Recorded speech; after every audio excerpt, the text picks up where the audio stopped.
গ্রাহক বলে রাস্তায় আন্দোলন করছে, ভিডিওটা দেখেন, তাদের রাজনৈতিক পরিচয়। আমার বড় ভাই গ্রাহক, বড় ভাইয়ের পক্ষ থেকে আসছি। ভালো মন্দ আমি নিজে চোখে দেখি না, জানি না, এটা ভাই খামাখা কারো কিছু বলতে পারবো না। ইসলামী ব্যাংকের চেয়ারম্যান নিয়োগকে কেন্দ্র করে দীর্ঘদিন ধরে চলমান আন্দোলনের আন্দোলনকারীদের পরিচয় নিয়ে প্রশ্ন উঠেছে। গ্রাহক ফোরাম এর ব্যানারে কর্মসূচি চালালেও আন্দোলনকারীদের অনেকের রাজনৈতিক পরিচয় সামনে এসেছে। পর্দার আড়ালে থেকে গ্রাহক বলে রাস্তায় আন্দোলন করছে, ভিডিওটা দেখেন, তাদের রাজনৈতিক পরিচয়। আমাদের মধ্যে অনেকে তো গ্রাহক আছে, গ্রাহককে বলে দিয়ে হচ্ছে বলেন বলেন আপনার অ্যাকাউন্ট আছে, বলে যে আচ্ছা ঠিক আছে, কত কয় 2-3 লাখ টাকা আছে, পিছন থেকে খোঁচা দিয়ে বলছে বলেন 7-8 লাখ টাকা আছে, বলেছে।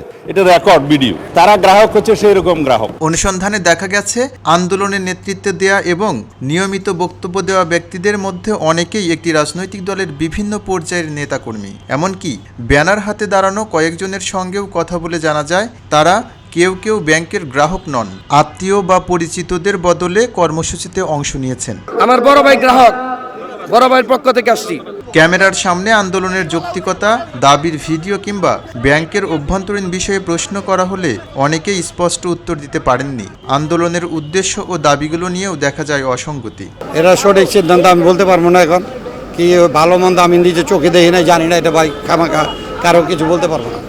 এদিকে জাতীয় প্রেস ক্লাবের সামনে কর্মসূচি চলাকালে কয়েকজন আন্দোলনকারীর সঙ্গে সাংবাদিকদের বাগবিতণ্ডার ঘটনাও ঘটে। প্রশ্নের মুখে উত্তেজিত প্রতিক্রিয়া জানানোর দৃশ্য সামাজিক যোগাযোগ মাধ্যমেও ছড়িয়ে পড়ে।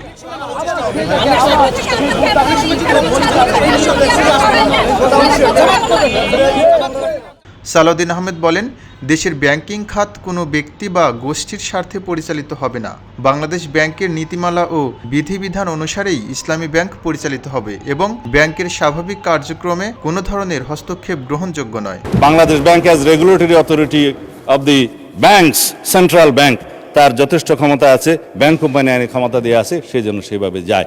ইসলামী ব্যাংককে ঘিরে চলমান এই আন্দোলন আদৌ গ্রাহকদের স্বার্থ রক্ষার জন্য নাকি এর পেছনে রয়েছে বৃহত্তর রাজনৈতিক ও আর্থিক উদ্দেশ্য, সেই প্রশ্ন এখন আলোচনার কেন্দ্রে। ভোটের আগে 10,000 টাকা করে অনেক নারীকে দেয়া হয়েছে।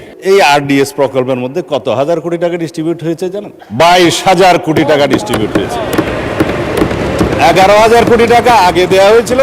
5ই আগস্ট 2024 পরে নির্বাচনের এই বৈতরণী পার হওয়ার জন্য আরো 11,000 কোটি টাকা দেওয়া হয়েছে, এর কোনো হদিশ নাই। MM রহমান, খবরের কাগজ, ঢাকা। খবরের কাগজ, নিখাদ, নির্ভীক, নিরপেক্ষ।